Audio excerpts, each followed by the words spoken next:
બ્રહ્મ મુહૂર્તમાં ઉઠવાથી વ્યક્તિને કોમળ જેવી સુંદરતા, કીર્તિ, ધન, વૈભવ, સ્વસ્થ અને લાંબુ જીવન પ્રાપ્ત થાય છે.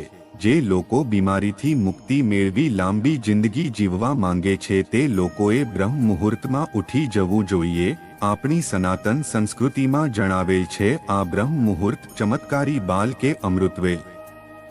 સૂર્યોદયથી થોડા સમય એટલે કે 9 મિનિટ પહેલા જો તમને આ ચમત્કારી સમયનો ઉપયોગ કરતા આવડી ગયો તો તેના પછી તમારા જીવનમાં છે પરિવર્તન આવશે. તેને જોઈને તમે ચોંકી જશો અને તમારા કોઈ પણ લક્ષ્યને તમે આરામથી પામી શકો છો, જેના વિશે તમે ક્યારે વિચારવું પણ નહીં હોય. તમને દરેક કાર્યમાં સફળતા જ મળશે. કારણ કે બ્રહ્મ મુહૂર્તમાં કરેલું કોઈ પણ કાર્ય એવી રીતે વિકાસ થાય છે કે છોડનો પાણીથી, ખાતરથી અને સૂર્યના કિરણોથી વિકાસ થાય છે તેવી જ રીતે તમારો પણ થશે, જેને ક્રિએટર આર પણ કહેવામાં આવે છે. જે કોઈ જાદુ ટોના કે અંધવિશ્વાસની વાત નથી, પરંતુ આ બ્રહ્મ મુહૂર્તને પ્રાચીન તથ્યને વિજ્ઞાન પણ સ્વીકાર કરે છે. બ્રહ્મ મુહૂર્તને આપણા શાસ્ત્રોમાં ખૂબ જ વિશેષ જગ્યા આપવામાં આવી છે અને તેને પુરાણ અને ઉપનિષદમાં પણ તેનું ખૂબ વધારે મહત્વ રહેલું છે. મિત્રો, બ્રહ્મ મુહૂર્તમાં ઉઠીને આપણે હંમેશા ધ્યાન અને વેદોનું જ્ઞાન લેવું જોઈએ અને આ કઠિન કાર્ય કરવા માટે મહર્ષિ મનુએ બ્રહ્મ મુહૂર્તમાં ગ્રહણ કરવા માટે કહ્યું છે. આમ કહેવા પાછળ ખૂબ જ મોટું કારણ હશે. તો મિત્રો, હા, આની પાછળ ખૂબ જ મોટું રહસ્ય રહેલું છે જેને સનાતન ધર્મની સાથે અન્ય ધર્મના લોકોએ પણ આ સમયને પ્રાર્થના, ધાર્મિક અધ્યયન, ધ્યાનમનય, ચિંતા અને આયોજન માટે મહત્વપૂર્ણ માનવામાં આવેલ છે. તો હવે અમે તમને જણાવીશું કે આ સમયે બ્રહ્માંડમાં એવું તો શું થાય છે બ્રહ્મ મુહૂર્તને એટલું મહત્વપૂર્ણ આપવામાં આવ્યું છે. તો ચાલો મિત્રો આપણે જાણી લઈએ કે આ સમયને એટલું મહત્વ કેમ આપવામાં આવ્યું છે. તે પહેલા જો ચેનલ પર નવા હોવ તો ચેનલને સબસ્ક્રાઇબ કરી વિડીયોને લાઇક કરી દેજો, સાથે તમારા મિત્રોને શેર કરી દેજો. તો માહિતી શરૂ કરીએ. પહેલી વાત કે આપણે હંમેશા આપણા શુભ કાર્યને કરતા પહેલા મુહૂર્ત જોઈને જ કરીએ છીએ, જેમ કે લગ્ન કરવા, ગ્રહ પ્રવેશ કરવો વગેરે. તો આવી રીતે આપણે મુહૂર્ત જોઈને જ કાર્ય કરીએ છીએ. પરંતુ મિત્રો, બ્રહ્મ મુહૂર્ત છે ને કહેવાય છે તે તમે જાણો છો. મિત્રો, એક મુહૂર્ત એટલે 2 ઘડી અને 1 ઘડી એટલે 24 મિનિટ. આમ જોઈએ તો 2 ઘડી એટલે 48 મિનિટ અને 48 મિનિટ એટલે 1 મુહૂર્ત થાય છે અને 1 દિવસ એટલે કે 24 કલાક એટલે 30 મુહૂર્ત થાય છે, જેના વિશે આપણે જણાવવાના છીએ. જેમાં આપણે બ્રહ્મ મુહૂર્તની સૂચિ જોઈએ તો 29મા ક્રમમાં બ્રહ્મ મુહૂર્ત આવે છે. જ્ઞાન પ્રાપ્તિ માટે, બ્રહ્મ પ્રાપ્તિ માટે, લક્ષ્ય પ્રાપ્તિ માટે અને પોતાના વિકાસ માટે બ્રહ્મ મુહૂર્ત જ એવો સમય છે જે સર્વાંગી વિકાસ માટે અનુકૂળ છે. તમારું લક્ષ્ય ગમે તે હોય, પરંતુ તેને પ્રાપ્ત કરવા માટે તમારે એકાગ્રતા કરવી ખૂબ જ જરૂરી છે. જેમાં તમને કોઈ અંદરની કે બહારની કોઈ પણ વ્યક્તિ કે વસ્તુ પરેશાન ન કરે. આવી રીતે જો તમે કોઈ પણ કાર્ય કરશો તો તમને સફળતા અવશ્ય પ્રાપ્ત થશે. આવી જ રીતે એકાગ્રતા કરવા માટે પહેલાના સાધુઓ અને મુનિઓ પહાડો પર તપસ્યા કરવા માટે જતા હતા.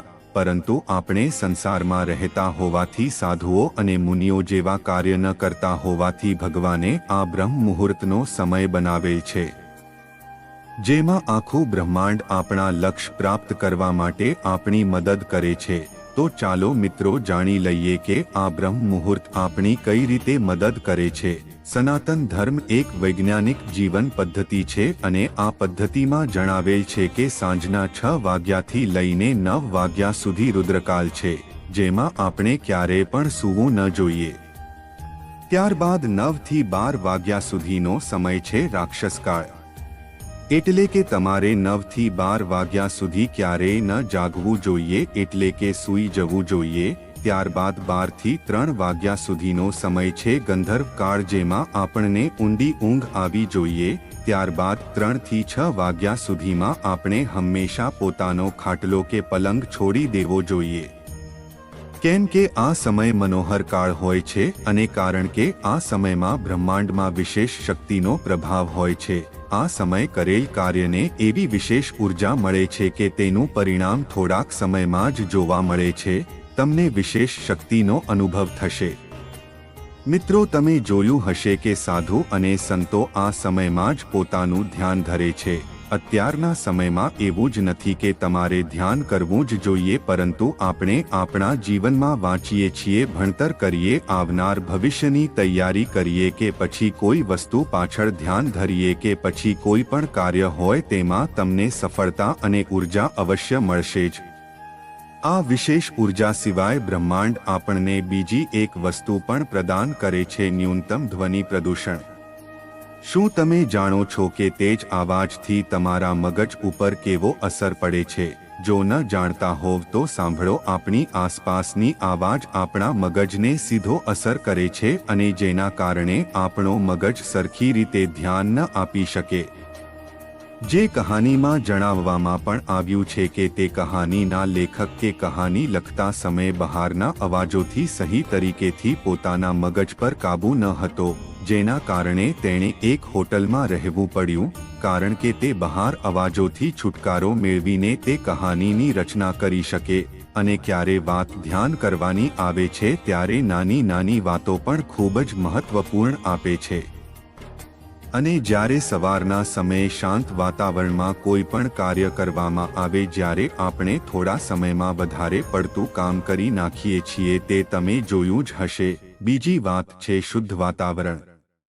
શું તમે જાણો છો, બ્રહ્મ મુહૂર્ત વાતાવરણ સૌથી શુદ્ધ વાતાવરણ હોય છે, જેમાં અનેક તત્વો સમાયેલા હોય છે, જેમાં 41% ઓક્સિજન અને 4% કાર્બન ડાયોક્સાઇડ હોય છે, એટલે કે ન્યૂનતમ પ્રદૂષણ હોય છે.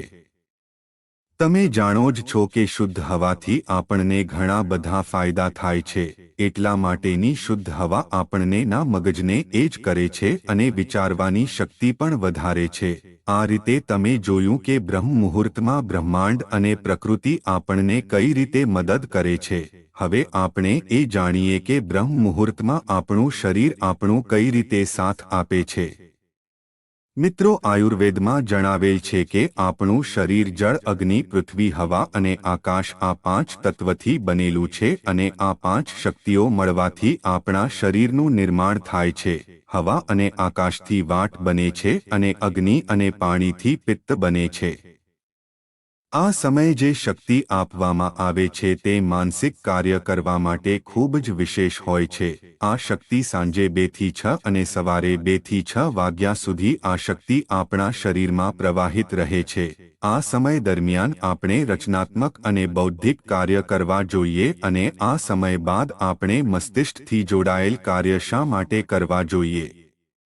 તો આ શક્તિ આપણા શરીરના એવા ચક્ર સાથે જોડાયેલી હોય છે જે આપણે આધ્યાત્મિક ચેતનાને વધારે છે, જે આપણે ભાવનાઓને ભક્તિ, શુદ્ધ ઈશ્વર પ્રેમ અને નિષ્ઠાના તરફ વાળે છે, જેનું પ્રતીક આપણે હરણને માનીએ છીએ, જે વિશેષ રૂપે ખૂબ જ ધ્યાન રાખે છે અને ચોકન્ના રહે છે. અને ખાસ વાત કે આ ચક્રના દેવતા ભગવાન શિવ અને માતા પાર્વતી છે. શિવ ચેતના અને પાર્વતી પ્રકૃતિના પ્રતીકો છે, જેનાથી આપણને બ્રહ્મનું જ્ઞાન થાય છે. અને આ ચક્રનું નામ અનાહર ચક્ર છે. અને જ્યારે બ્રહ્મ મુહૂર્તમાં વાટ શક્તિ આપણા શરીરમાં પ્રવેશ કરે છે અને આ સમયે જો આપણે કોઈ બૌદ્ધિક કાર્ય કરીએ છીએ તો આ સમયે અનાહર ચક્ર પણ પોતાનું કાર્ય કરવાનું શરૂ કરી દે છે. અનાહર ચક્રનો રંગ હલકો નીલો એટલે કે આકાશી રંગ છે. અનાહર ચક્રના સમાન રૂપ તત્વ વાયુ છે અને વાયુ પ્રતીક છે સ્વતંત્રતા અને વિકાસનું.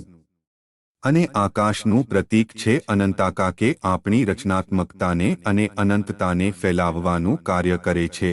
અનાહર ચક્રથી ઉદય થવા વાળી બીજી શક્તિ સંકલ્પ શક્તિ છે. સંકલ્પ શક્તિ ઈચ્છાપૂર્તિની શક્તિ છે. અનાહર ચક્ર જેટલું શુદ્ધ હશે તેટલી તમારી ઈચ્છા જલ્દી પૂરી થશે. મિત્રો, ઊંડી ઊંઘ લીધા પછી બ્રહ્મ મુહૂર્ત મસ્તિષ્ક અપેક્ષાકૃત વધારે શાંત અને ક્રિયાશીલ હોય છે. આ એવો સમય છે ક્યારે બ્રહ્માંડ અને આપણું શરીર બંને એક જ ઊર્જાથી ભરાયેલું હોય છે. આપણું શરીર હંમેશા પ્રકૃતિના બનાવેલ નિયમોથી ચાલવું જોઈએ. ક્યારે આપણે પાણીની સાથે તરીએ છીએ ત્યારે આરામથી તરી શકીએ છીએ, અને જો આપણે વિરુદ્ધ દિશામાં તરીએ તો આપણે વધુ પડતું બળ કરવું પડશે. તો એટલા માટે જ આપણા ઋષિમુનિઓએ બૌદ્ધિક અને માનસિક કાર્ય કરવા માટે ઊભા થવાની અને ઊભા થઈને જાગૃત થવાની સલાહ આપી છે. પ્રકૃતિ પણ તમારો સાથ આપી રહી છે, તમારું શરીર પણ તમારો સાથ આપી રહ્યું છે. તમારે જરૂર છે બસ ખાલી પ્રકૃતિ અને તમારા શરીરને એક સાથે મેળવવાની. મિત્રો, તમને આ માહિતી પસંદ આવી હોય તો લાઈક કરજો, ચેનલને સબસ્ક્રાઇબ કરજો. આ વિડિયો જોવા માટે તમારો ખૂબ ખૂબ આભાર.